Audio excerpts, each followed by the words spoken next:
Hello, greetings and namaste. My name is Prem Daas, and welcome to this video. This video is called Non-duality 101. On July 4th of this year, 2013, the day of independence and freedom, I created a Facebook page called Non-duality 101. So how did that come about?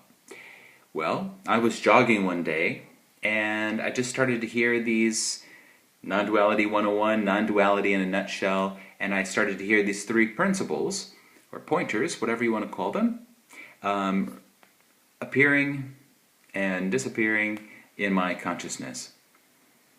And these three pointers are actually not my quotes. They are Sri Nisargadatta's quotes from his book, I Am That. So I want to share these three principles with you because I feel, there's a lot of videos out there right now. There's a lot of teachers, a lot of books, a lot of messages about non-duality, and really good ones. But I tend to hear people say like, oh, non-duality, what does it really mean? And they make it so mysterious, but I feel that it's good to have a starting point for the mind. These pointers are only for the mind originally. But I think it's good for the mind to be clear about what is this message? What is being said by the avatars, the saints, the sages? So these are the three principles that really resonate with me in my heart, and I hope that they'll resonate with you as well, and I hope that you will find them to be helpful. So Nisargadatta Maharaj says, this is principle number 1, God is the totality of consciousness. The second thing he says is, there is variety and difference, but no separation. And third, he says, you are not a person. So let's just spend a little bit of time looking at these three.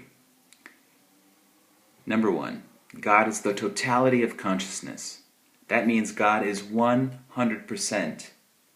100% of reality, of everything is God. All there is God. God alone exists. There is only one reality, and that is God, which must be this reality. This must be God, because God is everything, everyone, and everywhere. There is variety and difference, but no separation. Sometimes I hear people in non-duality arguing about all kinds of silly things, I think. But this, I think, really helps this pointer that, of course, there is variety. Of course, there is difference. This form, your form, the table, the wall. There is great variety and difference. Different countries, different cultures, different languages, different flavors, different experiences. So there is great variety and difference. But there is no separation anywhere.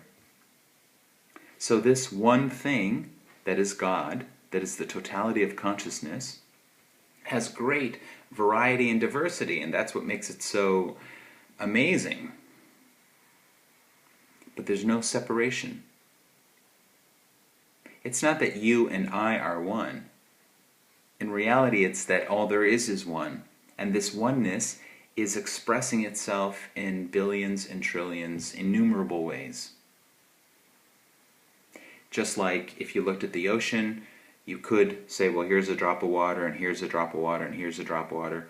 So there's this variety and difference, but all the drops of water are one and the same in this oneness, this ocean of beingness. The third pointer, you are not a person, I think is helpful. Because to hear that right from the beginning, and to contemplate on that, maybe you'll really just get that. Oh, I'm not this body. I'm not this mind. I'm not this ego. I'm not the person. Some might say you are the awareness of the person, the awareness of the ego. How can you be the ego when the ego is something that you can feel, something you can see, something you can perceive? Muji says, awareness is prior to everything. This is a great pointer. Awareness is always first, the alpha and the omega. Here's awareness, and then any experience, divine or what you might call normal, any experience arises after the presence of awareness. And it arises in awareness. We might call this consciousness. There's awareness, the space, and anything that appears and disappears in this awareness, we might call consciousness. So these objects of awareness are not separate from awareness, because they're happening inside the awareness. And we might call these two things pure being. Awareness, consciousness, this is one pure being. So the person, it's an experience. It's more than a belief, because you could believe, okay, I'm not a person, but your experience is still that, well, I feel like I'm a person. So that is why you'll hear speakers like Tony Parsons or even Adyashanti and Mooji talk about the death of the I, the death of the me. Or as Jack O'Keefe says, you can only lose what you're not. So sometimes this I, this me, can just drop. It just disappears. And people think, well, how do you live if you don't have a me? But life, God, is very intelligent, very creative. God didn't fall into a ditch, as Vivekananda said. God doesn't need you. God doesn't need the ego. It doesn't need the person. God is God. The glorious, wonderful God. Omnipresent, omniscient God. So it doesn't need the ego. The ego is just a contraction of energy. It's a self-image created by the mind, maybe a defense mechanism created by the brain. But it doesn't need to be there for life to function.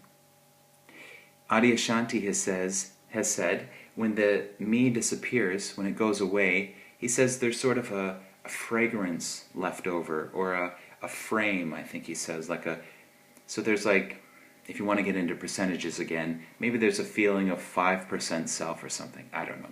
Or it's not even that there's a self, but there is a sense of, yes, I'm eating the food's going in my mouth. If you're a dancer, you can still do your dancing, you can still function in the world.